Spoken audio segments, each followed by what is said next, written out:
Assalamualaikum warahmatullahi wabarakatuh. Waalaikumsalam. Ya, pemirsa dimuliakan Allah dimanapun Anda berada. Senang sekali kita bisa berjumpa kembali dalam Gema Ramadan yang dipersembahkan oleh TVRI Jawa Barat bekerja sama dengan UIN Sunan Gunung Jati Bandung ya. Kami akan bersama Anda seperti biasa setiap harinya sampai menjelang berbuka saum nanti ya. Bersyukur kehadirat Allah Subhanahu wa taala karena kita masih diberikan kesempatan untuk bisa menjalankan ibadah saum di bulan yang penuh dengan barokah ini. Mudah-mudahan saum kita semua diterima oleh Allah Subhanahu wa taala dan mendapatkan ridho dari Allah Subhanahu wa taala. Salawat serta salam juga senantiasa tercurahkan kepada baginda kita semua, Rasulullah Shallallahu Alaihi Wasallam, kepada kerabat, keluarga, para sahabat dan juga para pengikutnya hingga akhir zaman nanti. Baik, hari ini kita akan membahas tentang memelihara Al-Quran. Nah, kalau bulan Ramadan ini juga sering dikatakan sebagai bulan Al-Quran, gitu ya. Tapi bagaimana kemudian kita bisa memelihara Al-Quran dan sebenarnya maksudnya apa gitu dengan memelihara Al-Quran ini ya. Nah, untuk membahas tentang ini, alhamdulillah juga bersama saya di studio sudah hadir narasumber kita hari ini. Ada Profesor Dr. Haji Rosyihon Anwar MAG.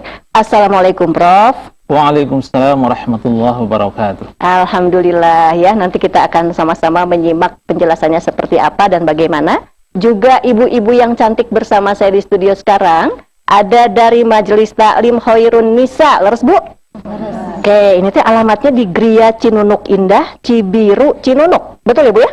Nah, Assalamualaikum Bu. Waalaikumsalam warahmatullahi wabarakatuh. Menibariru semuanya. Sama dengan Cibiru, sebenarnya terinspirasi dari Cibiru ya. Jadi bajunya juga warna biru semua. Iya, baik. Kemudian seperti biasa nanti kalau Anda ingin bertanya juga silahkan. Kita buka line SMS dan juga buka line telepon untuk Anda. Seperti biasa kita akan simak terlebih dahulu pemaparannya mengenai memelihara Al-Quran ini. Mangga Prof, silahkan. Baik, terima kasih. Assalamualaikum warahmatullahi wabarakatuh. Waalaikumsalam warahmatullahi wabarakatuh.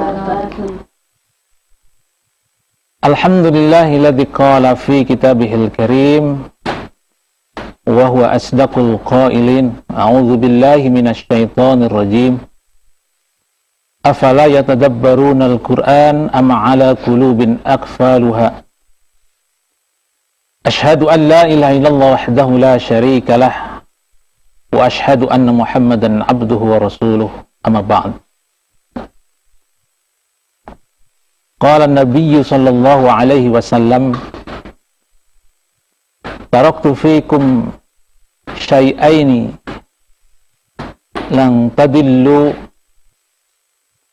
ba'dahuma abada, kitabullah wa sunnati. Para pemirsa TVRI di mana saja berada, ibu-ibu yang hadir di studio,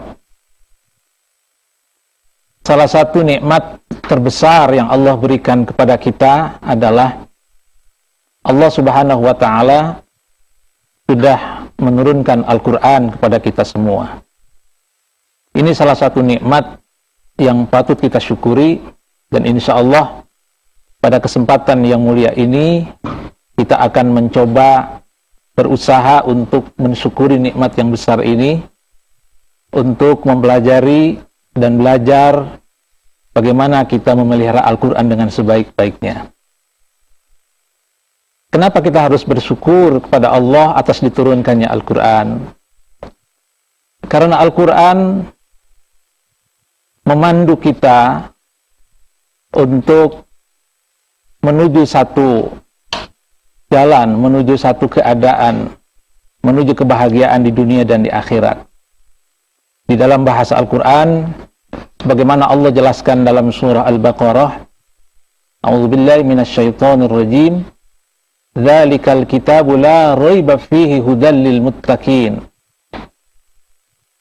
Al-Quran itu adalah sebagai hudan, sebagai petunjuk. Gambaran yang sangat sederhana supaya mudah dipahami. Al-Quran itu kalau di jalan itu diibaratkan sebagai rambu-rambu lalu lintas.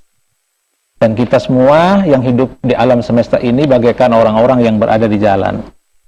Tentu agar kita sampai ke tujuan dengan selamat, ya, dengan lancar, kita harus memperhatikan rambu-rambu lalu lintas itu. Betul Bu ya? Iya, betul. Ya. Kalau tidak diperhatikan, boro-boro kita sampai ke tempat, ya sampainya mungkin kita ke rumah sakit ya, atau ke Balikpapan. Nah, Al-Quran sebagai petunjuk, karena di dalamnya berisi petunjuk-petunjuk bagi kita dalam mengarungi kehidupan ini. Dalam sebuah hadis yang diriwayatkan oleh Abul Haris Al-A'war, Rasulullah Shallallahu Alaihi Wasallam pernah bersabda, "Fatakunu fitnatun." Kata Rasulullah, nanti akan terjadi fitnah. Lalu kemudian para sahabat bertanya, "Wa mal makhraju anha ya Rasulullah?" Lalu bagaimana? Apa kira-kira solusinya, jalan keluarnya dari itu semua? Rasulullah menjawab, "Kitabullah, li'anna fihi naba'u ma qablakum wa khabaru ma ba'dakum wa hukmu ma bainakum." Kata Rasulullah, jalan keluar dari persoalan hidup kita ini adalah Al-Quran. Kenapa? Karena di dalam Al-Quran itu ada penjelasan tentang sejarah orang-orang terdahulu, penjelasan nanti apa yang akan terjadi, dan mengatur kehidupan kita semua. Nah, upaya yang harus kita lakukan, ya, terlebih tadi dijelaskan bahwa kita sekarang berada dalam Syahrul Quran, ya, pada bulan Ramadan, karena pada bulan Ramadan ini Allah menurunkan Al-Quran. Kita sebagai hamba yang berusaha untuk menjadi hamba yang pandai bersyukur, kita harus mensyukuri nikmat Allah yang sangat besar itu. Bagaimana cara mensyukurinya? Caranya adalah dengan memelihara Al-Quran. Nah, tadi ayat Fatarasan, memelihara Al-Quran itu maksudnya apa? Ya. Apakah maksudnya Al-Quran tadi memulai ngagaleh di Palasari? Mari disimpan di luhur. Al-Quran harus disimpan di tempat yang paling luhur, saking luhurnya di luhurin Omari. Kependak itu tahun payunnya. Nah, jadi maksudnya apa memelihara Al-Quran itu? Nah, memelihara Al-Quran itu kalau diterjemahkan ke dalam bahasa Arab itu artinya kaifa nata'amal ma'al Quran, bagaimana kita berinteraksi dengan Al-Quran, bagaimana kita bergaul dengan Al-Quran. Nah, para ulama sudah menjelaskan, sudah menuturkan kepada kita beberapa cara yang bisa kita lakukan dalam rangka untuk mensyukuri nikmat Al-Quran itu. Yang pertama, kita harus mengimani, ya, di dalam hati bahwa Al-Quran itu benar-benar kitab Allah, bahwa Al-Quran itu benar-benar mengandung mukjizat, bahwa Al-Quran itu benar-benar merupakan petunjuk bagi kehidupan. Itu harus yakin, harus ditanam di dalam hati sanubari kita yang sedalam-dalamnya. Yang pertama, Bu, ya. Yang kedua, tidak cukup hanya mengimani saja. Jangan sampai suami ibu iman itu karena Al-Quran, iman. Sok ngawas secara Al-Quran, sok tahun sekali, kayaknya tahun sekali. Atau nanti upami Jumat, lagi.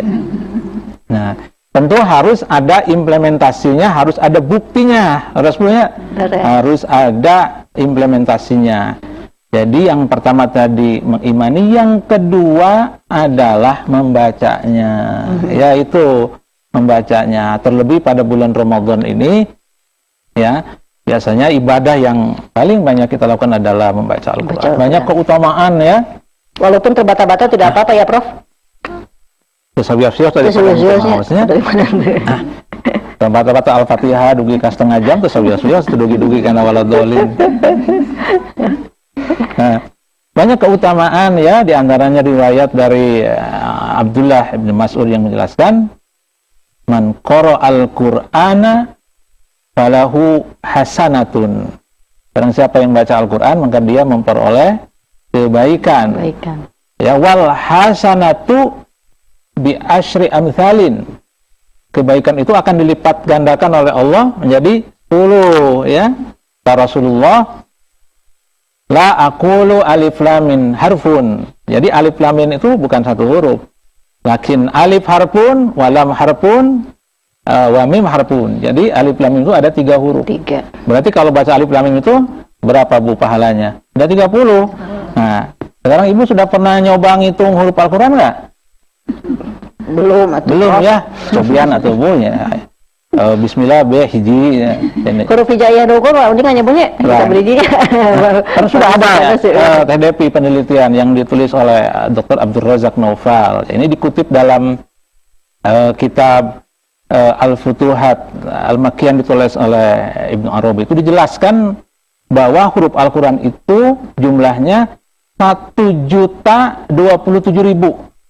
Persanten nggak Bu? Persanten mangga ya, kamu nyalira.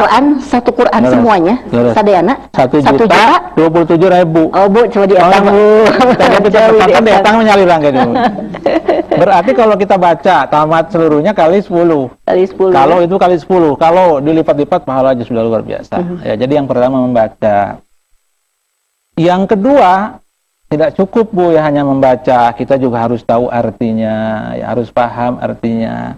Kalau membaca Al-Quran, alangkah lebih baik kita baca juga tahu artinya. Itu ya. dia Prof yang susah. Untuk belajarnya itu kan lama Ibu ya. Sok ibu-ibu tos ngartos acan.